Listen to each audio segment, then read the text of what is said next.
नमस्कार। शेयर बाज़ार में जब हम निवेश करते हैं तो कई बार हम किसी न किसी और पर निर्भर रहते हैं। कौन सा स्टॉक खरीदे, कब खरीदे, शेयर बाज़ार ऊपर जाएगा नीचे जाएगा। और इसमें एक महत्वपूर्ण बात होती है कि जो भी कंपनी हम चुनना चाहते हैं वो कंपनी के जब तक फंडामेंटल्स पता नहीं हो तब तक हम सही निर्णय ले नहीं सकते। और क्योंकि हमें फंडामेंटल्स पढ़ना नहीं आता है, हम किसी और पे निर्भर रहते हैं। फिर चाहे वो वर्तमान पत्र हो, फिर चाहे वो प्रसार माध्यम हो, फिर चाहे वो रिसर्च रिपोर्ट्स हो। कोई तो भी हमें बताता है, एसएमएस आता है, व्हाट्सएप आता है, फेसबुक पे।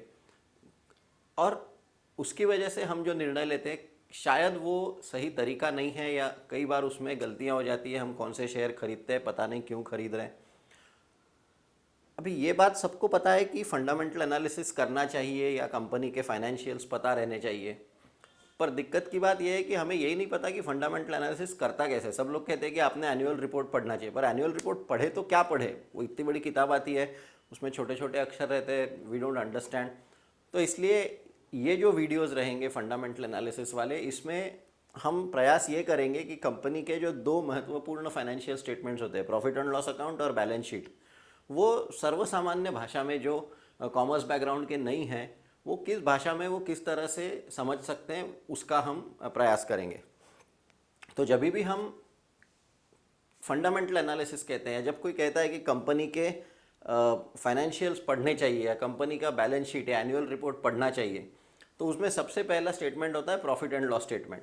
So let us right here profit and loss. अभी प्रॉफिट एंड लॉस का सीधा सीधा अर्थ होता है नफ़ा या नुकसान। कंपनी को नफ़ा हुआ है, नुकसान हुआ है। अभी किस तरह से ये सारी चीज़ें बताई जाती है, ये हम एक एक करके देखेंगे। आप चाहे जो भी नॉन फाइनेंशियल कंपनी की, बैंक्स और एनबीएफसीज छोड़ के जो भी फाइनेंशियल कंपनीज का बैलेंस शीट्स होता है, एनुअल रिपोर्ट होता है, उसमें प्रॉफिट एंड लॉस स्टेटमेंट अगर आप देखेंगे तो ये जिस प्रकार से रहता है हम वो यहाँ पे करेंगे। प्रॉफिट एंड लॉस स्टेटमेंट ये एक पूरे साल के लिए होता है या 3 महीने के लिए होता है। सो तिमाही नतीजे हम जो कहते हैं, या वार्षिक नतीजे। सो 1 अप्रैल से 31 मार्च, ये जो पूरे 12 महीने रहते हैं, उसमें 4 क्वार्टर्स आते हैं, क्वार्टर 1, 2, 3, 4, और वो चारों का मिला के एनुअल रिजल्ट आता है। तो सबसे पहले जब भी कोई भी कंपनी, चाहे वो टीवी बनाने वाली कंपनी हो, चाहे वो लैपटॉप बनाने वाली कंपनी हो, कोई भी कंपनी सबसे पहले ये बताती है कि हमने इस समय में हमने कितना व्यवसाय किया। और हमारे लिए ये सबसे पहला आंकड़ा महत्वपूर्ण है, जिसको हमने नाम दिया गया है नेट सेल्स। नेट सेल्स का मतलब है, अभी आप जब आप कोई भी एनुअल रिपोर्ट खोलेंगे तो उसमें कई सारे आंकड़े होंगे। ग्रॉस सेल्स होगा, एक्साइज ड्यूटी होगा, फिर gross minus excise net sales होगा। सो अलग अलग जगह पे आपको अलग अलग कुछ थोड़े से बदलाव दिखेंगे, पर मोटा मोटी तौर पर ये सारे जो टर्म्स हम यहाँ पे देखने वाले हैं अभी, ये आपको हर एक एनुअल रिपोर्ट में दिख जाएंगे और यहाँ से हम निर्णय ले सकते हैं। तो कोई एक कंपनी है जिसने, मान के चलिए, 100 का एक वर्ष में सेल्स किया है, ने कुर्सियाँ बेची होगी, चाहे लैपटॉप बेचे, चाहे टीवी बेचे। 100 लाख हो सकता है, 100 करोड़ हो सकता है, 100 कुछ भी हो सकता है। अभी जब भी कोई कंपनी कोई भी अगर कुर्सी बना रही है, चाहे पंखा बना रही है, चाहे टीवी बना रही है, तो कोई भी चीज़ बनाने के लिए उसे खर्चा आता है। और ये जो खर्चे होते हैं, पहले हम ये समझने का प्रयास करें खर्चे किस तरह से रहते हैं। मान के चलिए अगर मेरी एक कुर्सी बनाने की फैक्ट्री है। अब अगर मैं कुर्सी बना रहा हूँ तो उसमें मुझे कोई तो भी एक मशीन खरीदनी पड़ेगी, और मुझे रॉ मटेरियल लगेगा, प्लास्टिक लगेगा, मुझे इलेक्ट्रिसिटी लगेगी वो मशीन में डालने के लिए, मुझे लेबरर्स लगेंगे। तो ये जो भी खर्चे हैं, ये 2 प्रकार में मैं उसको डिवाइड कर सकता हूँ। एक रहेगा वेरिएबल कॉस्ट। अब वेरिएबल कॉस्ट क्या रहेगा? वो कॉस्ट की जो कम ज़्यादा होगा। अगर मैं 100 कुर्सियाँ बनाऊँगा तो मुझे रॉ मटेरियल ज़्यादा लगेगा, अगर मैं 50 कुर्सी बनाऊँगा तो मुझे रॉ मटेरियल कम लगेगा। तो रॉ मटेरियल का खर्चा ये फिक्स नहीं रहेगा, ये ऊपर नीचे होगा। फिर अगर मैं 100 कुर्सियाँ बनाऊंगा तो मुझे इलेक्ट्रिसिटी ज़्यादा लगेगी, 100 कुर्सियाँ बनाऊंगा तो मुझे लेबरर्स ज़्यादा रखने पड़ेंगे, 50 कुर्सी बनाऊंगा तो लेबरर्स कम लगेंगे, रॉ मटेरियल्स कम लगेगा, इलेक्ट्रिसिटी कम लगेगी। तो ये एक प्रकार का है कॉस्ट जो ऊपर नीचे होते रहेगा। और दूसरा एक कॉस्ट रहेगा, चाहे मैं 1 कुर्सी बनाऊँ, चाहे मैं 100 कुर्सी बनाऊँ, मुझे उतना तो खर्चा आने ही वाला है। मान के चलिए अगर मैंने एक मशीन खरीदी, अब ये मशीन अगर मैं खरीदता हूँ तो मैं वो उसका इस्तेमाल करूँ चाहे ना करूँ, उसका पैसा तो मुझे देना ही पड़ेगा। और ये मशीन का खर्चा मैं कुर्सियों में बांट नहीं सकता कि अगर ये मशीन 100 करोड़ की मशीन है तो इसमें से ये कुर्सी बन गई तो एक 50 रुपए की एक कुर्सी इसमें आ गई। तो कुछ खर्चे ऐसे होते हैं जो डिवाइड नहीं किए जा सकते, और इसलिए जब हम 100 रुपए का हमने जब माल बेचा है तो अभी इसमें से हमें वो पूरे खर्चे पहले निकालने पड़ेंगे। नफ़ा हुआ या नुकसान हुआ कब पता चलेगा? अगर मैंने 100 रुपए का माल बेचा है तो मेरा पूरा खर्चा, चाहे फिक्स्ड हो चाहे वेरिएबल हो, वो 100 रुपए के अंदर रहना चाहिए, तो जो बचेगा वो नफ़ा है। सो फर्स्ट हम लोग सब वेरिएबल कॉस्ट निकाल लेंगे।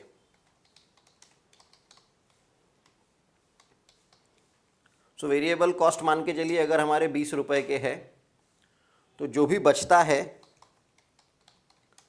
उसको ऑपरेटिंग प्रॉफिट हम कह सकेंगे या एबिटदा कह देंगे। Earnings before interest tax depreciation and amortisation. इतना बड़ा ये शब्द है एबिटदा, और इसका सीधा सीधा अर्थ है 100 में से 20 रुपए गए तो 80 रुपए बचे। Earnings before interest tax depreciation amortisation 80 रुपये। अभी समझने की कोशिश करते हैं। सेल्स गए, सेल्स में से वेरिएबल कॉस्ट अगर निकल गए, यानी कुर्सी का खर्चा, इलेक्ट्रिसिटी का बिल, लेबर बिल, ये सब अगर खर्चे निकल गए तो जो बचता है, अभी 80 रुपये का मेरे पास इनकम बचा है। 100 रुपये में से 20 रुपये गए वेरिएबल कॉस्ट में। अभी ये 80 रुपये में क्या क्या खर्चे हैं? तो अर्निंग्स यानी क्या मैंने कमाया, बिफोर, किससे पहले, इंटरेस्ट। अब जब कोई कंपनी बनती है तो उसमें एक चीज़ होती है खुद का पैसा।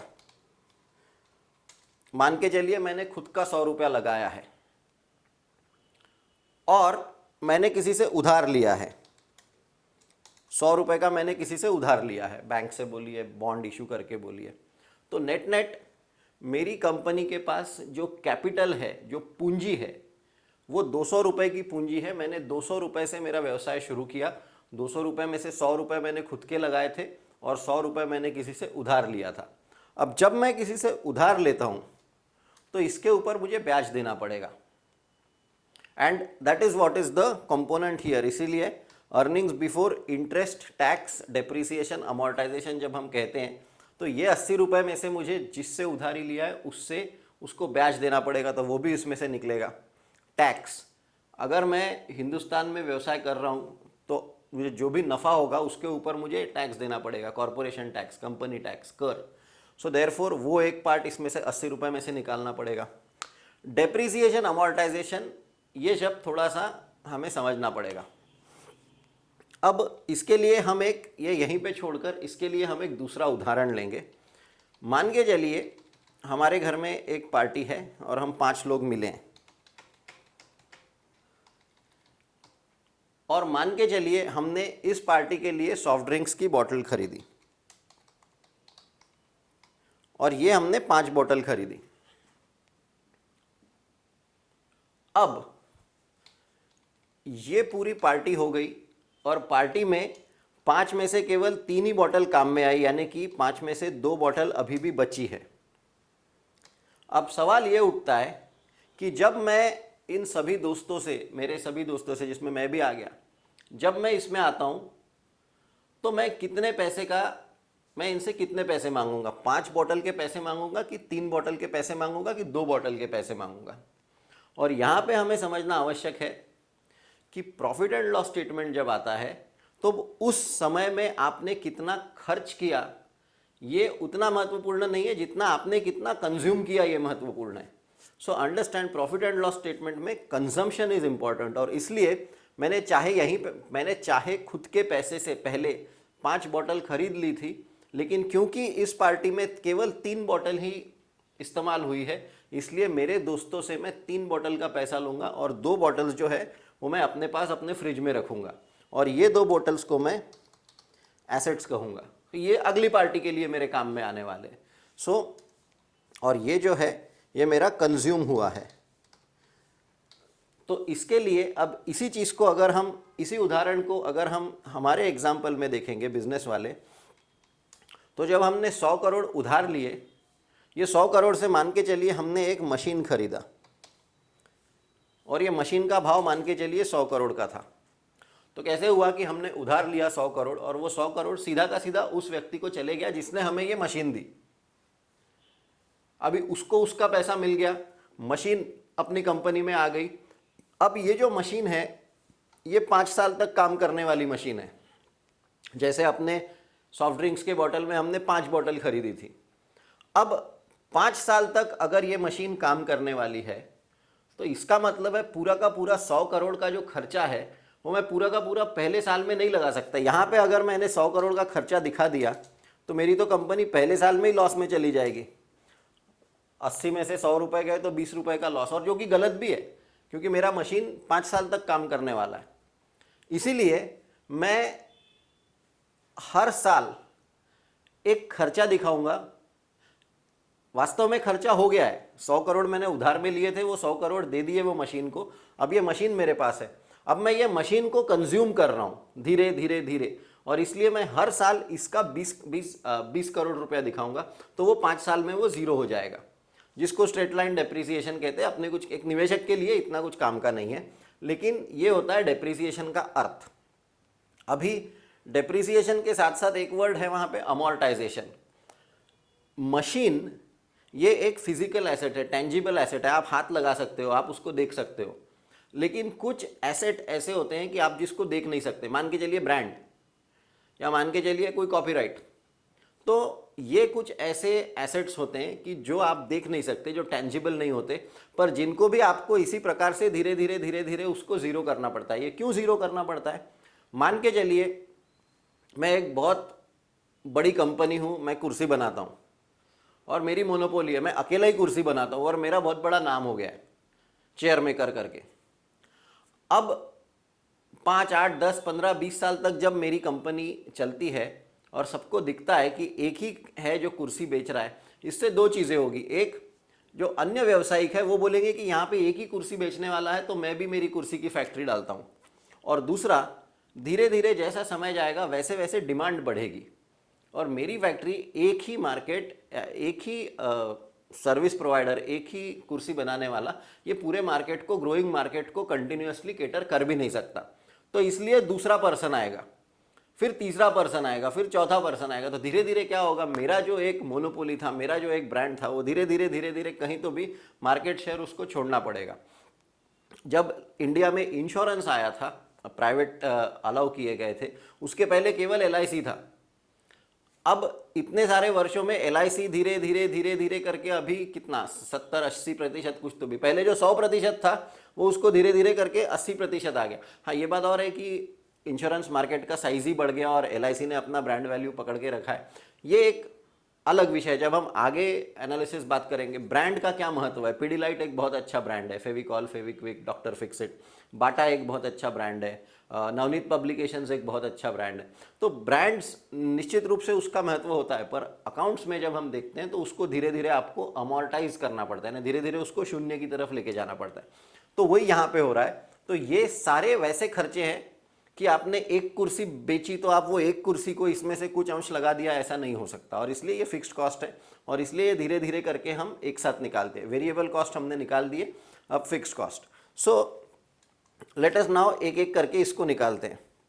तो इसको कहते हैं एबिटदा।